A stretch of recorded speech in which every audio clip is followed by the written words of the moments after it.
ജീവിതത്തിൽ എത്ര വലിയ സാമ്പത്തിക പ്രശ്നത്തോടുകൂടിയാണ് പോകുന്നതെങ്കിലും ഈ വചനഭാഗങ്ങളെ നിങ്ങളെന്ന് ആവർത്തി വായിക്കുക. അങ്ങനെ ആവർത്തി വായിക്കുമ്പോൾ പരിശുദ്ധാത്മ നിറവ് നമ്മളിലേക്ക് കടന്നു വരികയാണ്. കർത്താവായ ഈശോ പറഞ്ഞു, എൻ്റെ വചനങ്ങൾ ആത്മാവും ജീവനുമാകുന്നു.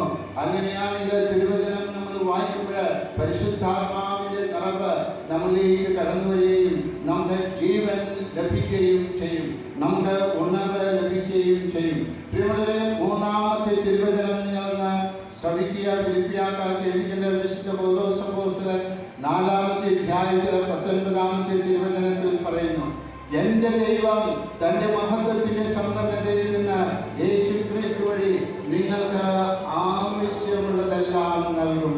Praise the Lord. Hallelujah. Hallelujah. എൻ്റെ ദൈവം തൻ്റെ മഹത്വത്തിന്റെ സമ്പന്നതയിൽ നിന്ന് യേശുക്രിസ്തു വഴി, ആര് വഴി?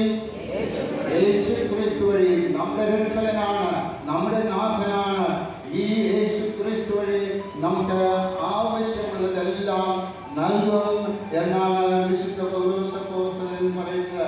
അങ്ങനെയാണെങ്കിൽ ഇവിടെ ഇരിക്കുന്ന ഓരോ വ്യക്തിയും ചിന്തിക്കുക, ഞാൻ സാമ്പത്തിക ബുദ്ധിമുട്ടുകളിലൂടെയാണ് കടന്നു പോകുന്നതെങ്കിൽ നമ്മുടെ കുടുംബ പ്രാർത്ഥനയുടെ വേളകളിൽ നമ്മൾ നമ്മളെ തന്നെ ഉയർത്തുമ്പോൾ എന്താണ്, അപ്പനും അമ്മയും മക്കളും സഹോദരങ്ങളും ഒക്കെ ഒരുമിച്ച് ഐക്യത്തോടുകൂടി പ്രാർത്ഥിക്കുമ്പോൾ അവിടെ അനുഗ്രഹം കടന്നു വരുന്നു.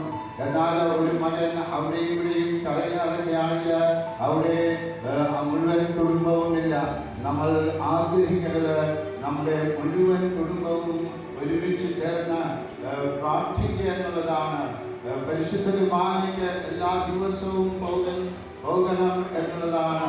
പ്രിയമുള്ളവരെ, നമ്മുടെ കുടുംബത്തിൽ ഒരു 3 വ്യക്തികളെങ്കിലും എല്ലാ ദിവസവും പരിശുദ്ധ കുർബാനയ്ക്ക് പോകുക. പിതാവ്, പുത്രൻ, പരിശുദ്ധാത്മാവ്. പരിശുദ്ധ കുർബാന എന്ന് പറഞ്ഞാൽ ത്രിത്വൈക ആരാധനയാണ്.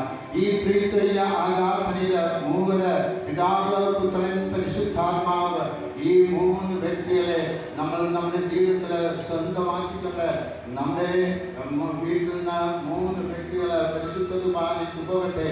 2 വ്യക്തികളുമില്ല, 2 വ്യക്തികളായും പോകട്ടെ. Praise the Lord. ഹല്ലേലൂയ. അങ്ങനെയാണെങ്കിൽ നമ്മുടെ കടബാധ്യതകൾ മാറും. പ്രിയമുള്ളവരെ, ഇന്ന് ഈ അഖണ്ഡ ജപമാലയുടെ സമയത്ത് ആരെല്ലാം പറയുന്നു, ഞാൻ എല്ലാ ദിവസവും പരിശുദ്ധ കുർബാനയ്ക്ക് പോയിരിക്കും എന്ന് പോകുന്നവരും പോകാമെന്ന് പറയുന്നവരും ഒന്ന് എഴുന്നേറ്റ് നിൽക്കുക. പോകുന്നവരും പോകാമെന്ന് പറയുന്നവരും ഒന്ന് എഴുന്നേറ്റ് നിൽക്കുക. ഈശോയെ, ഈ എഴുന്നേറ്റ് നിൽക്കുന്ന ഓരോ വ്യക്തിയെയും ആശീർവദിച്ചനുഗ്രഹിക്കണമേ. കർത്താവേ, അങ്ങയുടെ കാരുണ്യം ഒഴുകി വരട്ടെ എന്ന് പ്രാർത്ഥിക്കുന്നു. എന്റെ ഈശോയെ, ഈ നിമിഷത്തിൽ ഇവരെല്ലാവരും അനുഗ്രഹിക്കപ്പെടട്ടെ എന്ന് പ്രാർത്ഥിക്കുകയാണ്. സ്നേഹത്തിന്റെ ദൈവമേ, അങ്ങേക്ക് സ്തോത്രമുണ്ടായിരിക്കട്ടെ.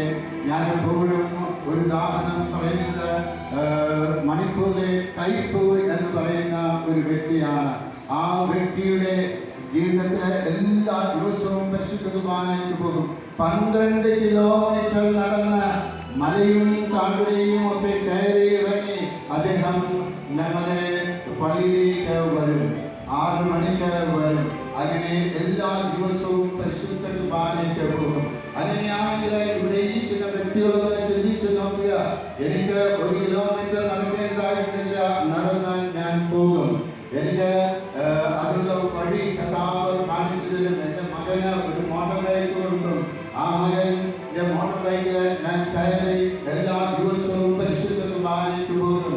അല്ലെങ്കിൽ എൻ്റെ അയൽവാസിക്ക് ഒരു കാറ് കൊടുക്കും. ആ കാറിൽ കയറി ഞാൻ പരിശുദ്ധ കുർബാനയ്ക്ക് പോകും. കർത്താവായ ഈശോയെ, ഈ നിമിഷത്തിൽ ഈ എഴുന്നേറ്റ് നിൽക്കുന്ന ഓരോ വ്യക്തിയെയും അതിനെ ആശീർവദിച്ചനുഗ്രഹിക്കണമെന്ന് പ്രാർത്ഥിക്കുന്നു.